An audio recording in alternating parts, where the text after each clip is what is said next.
August 1st is going to come, and we will have most of our deals finished, if not all. We haven't really had a lot of luck with Canada. I think Canada could be one where they'll just pay tariffs, not really a negotiation.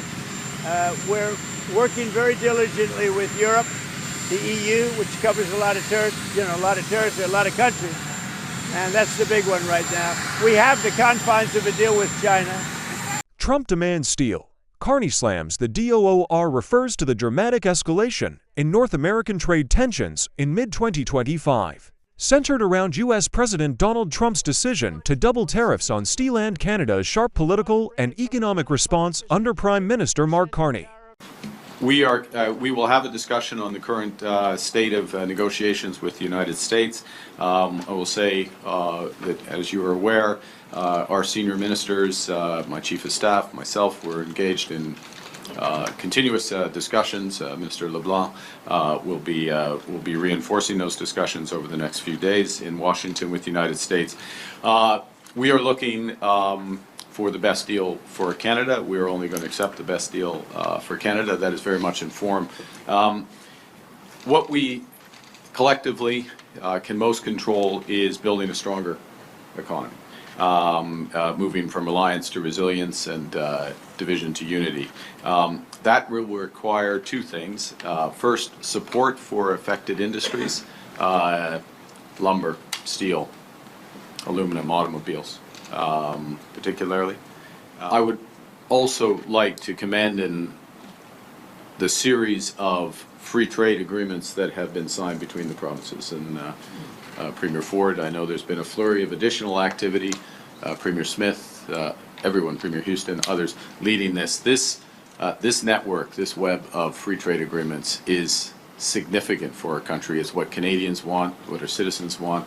As part of our federal legislative agenda has been to remove all federal impediments to free trade. We're not the biggest problem here, as you would expect, challenged, but we've following your example, we've felt it's critical that we get out of the way of Canadians being able to work where they want and to buy what they want. Bottom line is, Canadians can be our own best customer, and we're making sure that's the case, and we can give ourselves far more than anyone else can take away and control our destiny together and build. Trump's steel tariffs.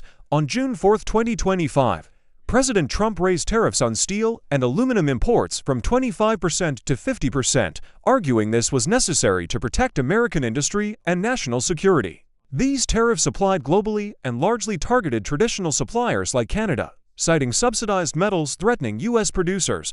Carney's response: Canadian Prime Minister Mark Carney condemned the move as illogical and unjustified, warning it would devastate Canada's steel and aluminum industries and be harmful to workers on both sides of the border. Carney quickly signaled that Canada was not willing to accept these terms and promised further retaliation if negotiations failed, while emphasizing intensive discussions with the U.S. to seek a resolution. Carney slams the door. As the trade talks soured, Carney formalized Canada's new stance: "Our old relationship with the United States ... is over." In an April 29, 2025 speech, he announced that Canada's era of deep economic integration with the U.S. had ended, vowing that future dealings with Trump's America would be strictly pragmatic and that Canada would diversify its trade and security relationships. This slamming of the door echoed in Canadian policy actions, with steel and aluminum exports to the U.S. cut substantially and new trade partners actively sought.